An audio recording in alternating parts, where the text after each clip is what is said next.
Now I'll tell you briefly in very elementary terms what is the meaning of mutual funds.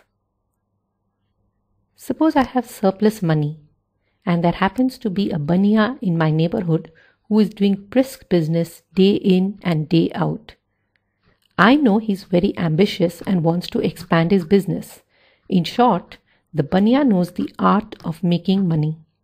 If I give him my surplus money, I know he will use it to expand his business, and whatever profit he earns from it, he will share it with me in the exact same proportion in which I lent him my money. In short, it means I am a teeny-weeny partner in his business and I will get my share of profit every time he makes a profit. Now, mutual funds work in exactly the same way, only we do not lend our money to our friendly neighborhood baniya, but to asset management companies like, say, Reliance Mutual Fund or HDFC Mutual Fund or ICICI Mutual Fund, etc., whose business in life is to identify good companies, analyze their growth potential, and then invest our hard-earned money in them. When those companies make a profit, we earn too. This is broadly how mutual funds work, and there are lots and lots of advantages in investing your money in mutual funds. For one thing, if I invest in mutual funds, it simply takes away from me the botheration and the headache of identifying where to invest my money. I simply let this bunch of professional financial analysts do the job for a small fee. I can rest assured that my hard-earned money will not be invested in wrong avenues.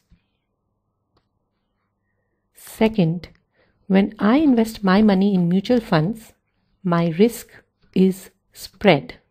Say I have 100 rupees to invest and I give it to mutual funds to do that job for me.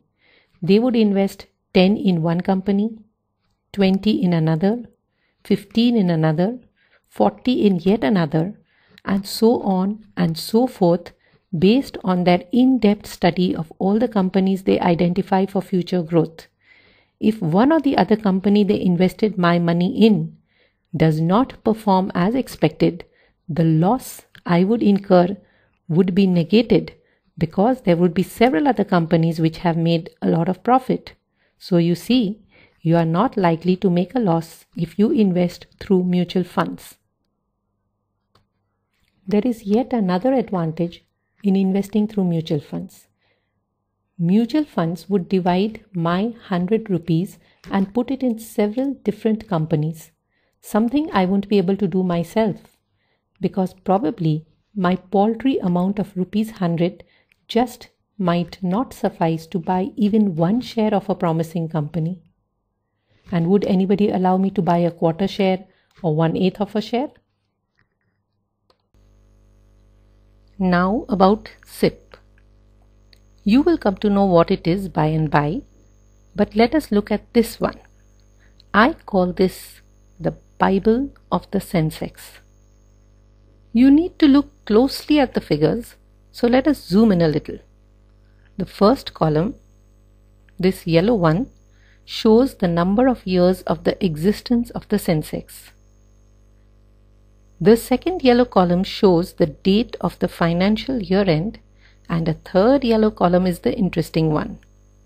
It shows how the Sensex has inflated and deflated over its life of 30 years. Notice the sudden surge in the Sensex. Can you see the figures printed in bold? Now specially notice the second last row, the figures in green. That is, in March 2008, the Sensex was at 15,644, and then just after a year, in March 2009, notice the figures in purple. Just after a year, in March 2009, it had fallen to a mere 9,708. Now that was the crash of the last recession. Now comes the interesting part. The different colored columns that you see show the investment strategy of different individuals. The first blue column, let us look at that closely, represents the investment strategy of an individual who withdraws his invested money every second year. That means what he puts in the first year, he withdraws in the second year. What he puts in the second year, he withdraws in the third year, and so on and so forth. This guy is a short-term investor. I would say short-sighted too.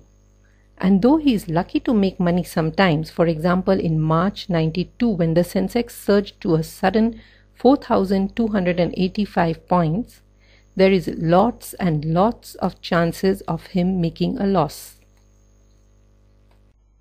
He has actually made losses 11 times in the 30-year history of the Sensex. Notice all those figures in red.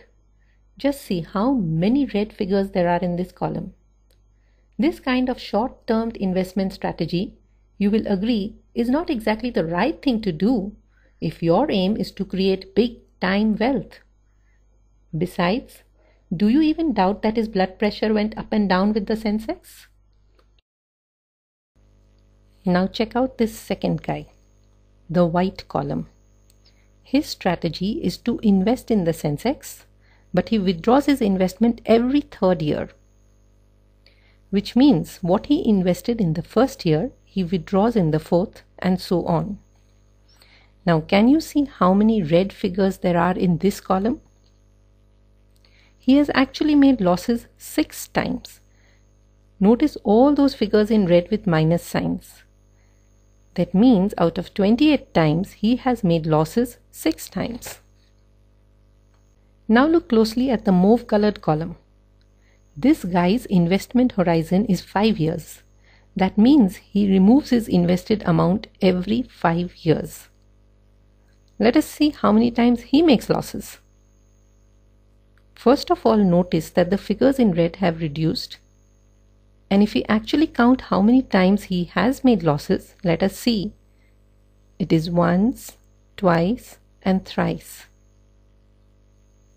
So what conclusion do we arrive at? The probability of loss reduces if the time we remain invested in the market increases. Now look at the gray column. This reflects a 10-year investment strategy. If we stretch the time we remain invested in the market, the chances of making a loss is negligible. Notice that there is just one red negative figure in this column. Now shall we look at the green column? This guy remains in the market for 12 years without touching the money he has invested. And can you locate a single red negative figure in this column? No, because there is never a loss if you remain invested for 12 years or more. And finally, check this last column, the yellow one. This guy's investment strategy is to remain invested for full 15 years, and of course there is not a single negative return. What this Bible of the Sensex has proved beyond doubt is that if you remain invested for longer durations, 12 years and more, there will never ever be a loss. It puts to rest your fears that you might lose money in the Sensex. No, you never will, if your investment horizon is more than 10 years.